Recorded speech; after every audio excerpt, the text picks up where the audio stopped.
Hey everyone, welcome to Inside the Pizza Oven, powered by Fredi the Pizza Man Foundation. Today's guest, 2014 Ty Tyson Award winner, excellence in sports broadcasting, former Detroit Tigers TV voice, Mario Impemba.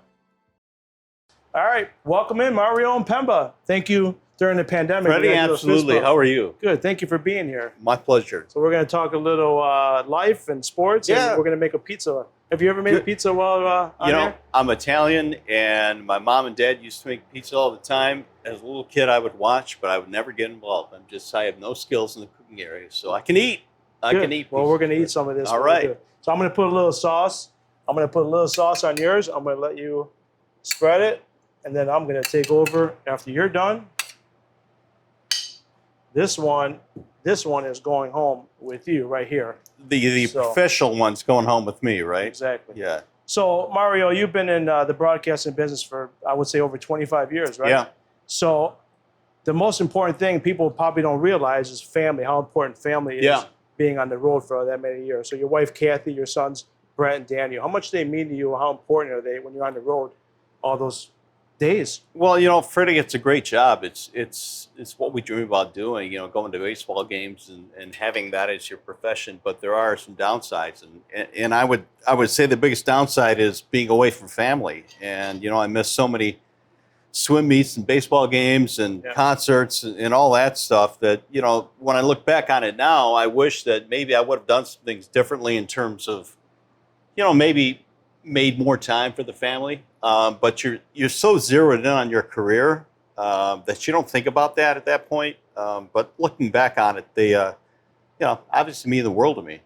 From talking to past guests, obviously in your position, broadcasting or in sports, they always tell me the common theme is that they get so focused on their career. And, again, there's only 32 broadcasting jobs in Major League Baseball. So you get so focused and you want to be on top of your game, but you also have a family.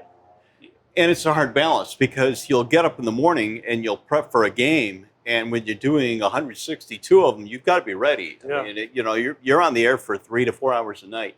You've got to be ready, but there's that balance of, all right, my son's got a Little League game today. Maybe if I can make 3 innings, I can head to the ballpark after that, or following the game on the internet while you're doing your game.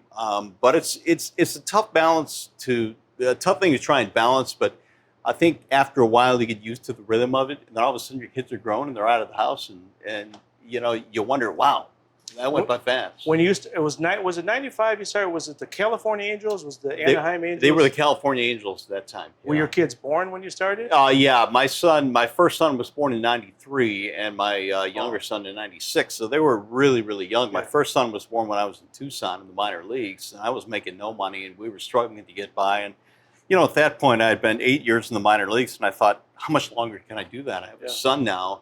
And then I got fortunate. I got the job in '95 with the Angels and went from there. So I'm sure you got a few phone calls from the wife during the games, like, we got some babies with diapers. Here's the greatest blessing in my entire life. My wife, Kathy, is so strong. Yeah. She never wanted to bother me on the road or at the ballpark. I mean, we could have our son break an arm, and she wouldn't call me. She just wanted me to do my thing, and she felt that's her thing. And I really couldn't have done it without her. That's how important. That's how important as a wife is to a family. Yeah, no question. Especially your demanding job. No doubt. And over the years, I learned to respect that, and I look back on it and think, wow, now that I'm home a little bit more now, I'm like, holy cow, she had the 2 kids, the cats, the dogs, the hamsters, juggling all that stuff and getting the kids ready for school and just raising them. It's a lot of work. It is a lot of work. So how were your kids when they were younger, listening to you on TV or watching you on TV?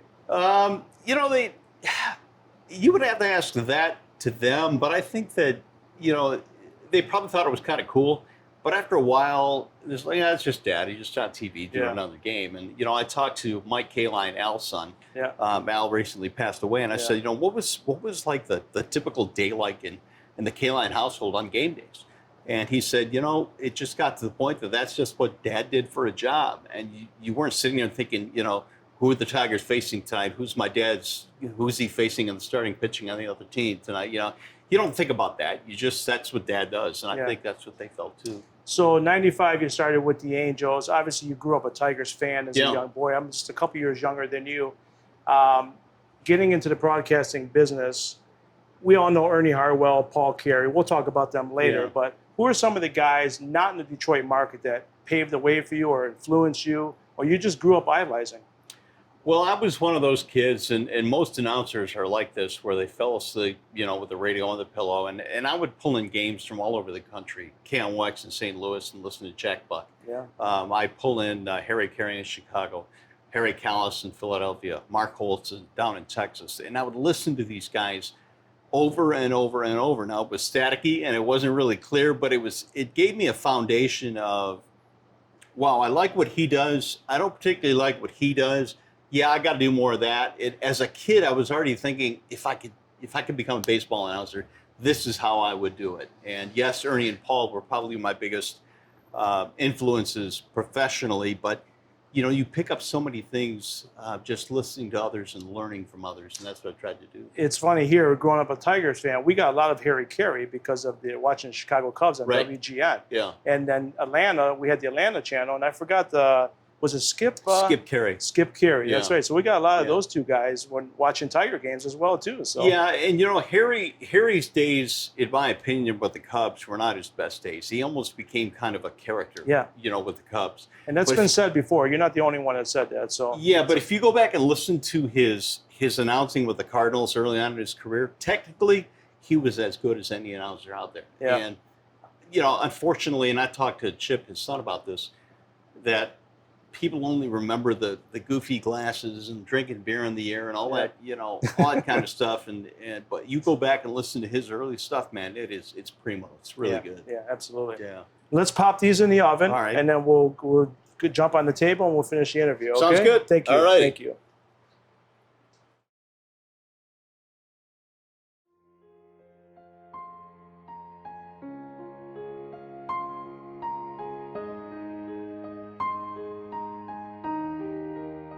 If you or your family is touched by autism, learn more about Fredi's Foundation at #PopTheTap at FrediThePizzaMan.com. That's FREDI, thepizzaman.com, or email FrediThePizzaman at gmail.com.